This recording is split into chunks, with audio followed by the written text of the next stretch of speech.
Greetings everyone, my name is Yogesh Ganesham Janjire. This is the next round of DaVinci selection process in which I am going to answer some questions related to Google Analytics and digital analytics. The first question is, what is the role of cookie in data collection? Give an example. Cookies are pieces of stored information. They are generated by the tracking code of the website when the user first visits the website. Cookies are stored in the browser and are later accessed by the website when the user visits the website again. For example, while selecting a language on a multilingual website, the user selects one language and browses the website. And then when the user visits the website the next time, for the second time, the website will load in the language selected by the user the first time. This is by reading the information stored in the cookies. This is the use of cookies. The next question is, what is the difference between sessions and users? Give an example.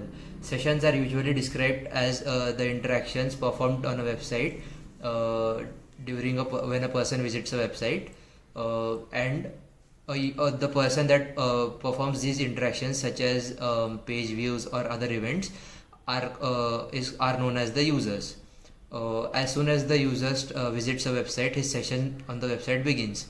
The session is usually for 30 minutes of inactivity.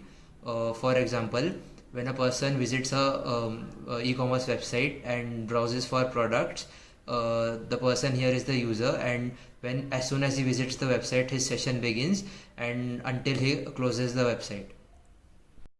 The third question is, how Google Analytics distinguishes between new and returning users. Give an example.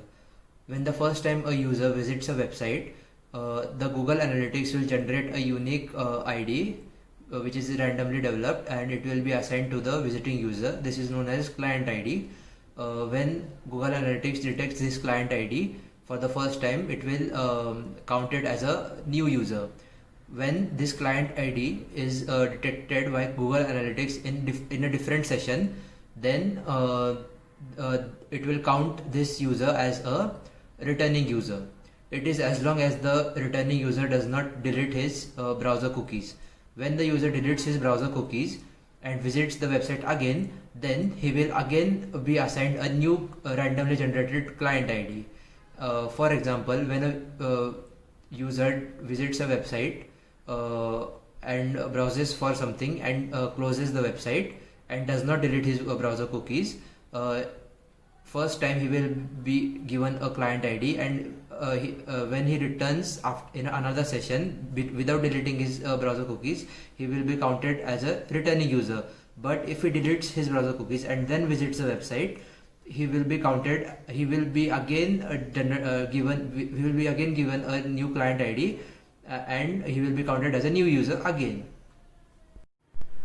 The fourth question is, if you go to a site that has been implemented with Google Analytics at the same time from Google Chrome and Internet Explorer, you will be counted as a single user or two separate users.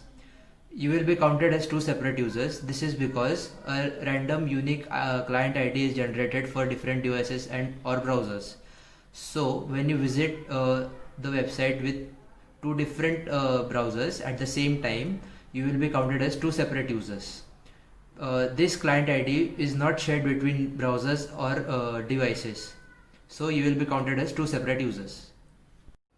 The fifth question is, what is a session? Please explain very clearly with an example.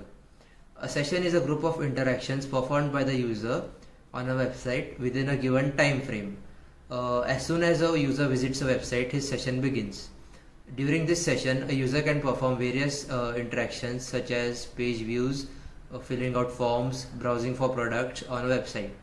Data collection begins as soon as the user has visited the website.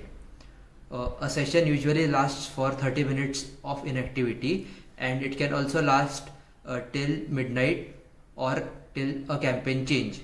For example, a user visits an e-commerce website, creates an account, browses for some products, logs out of the website and closes the window.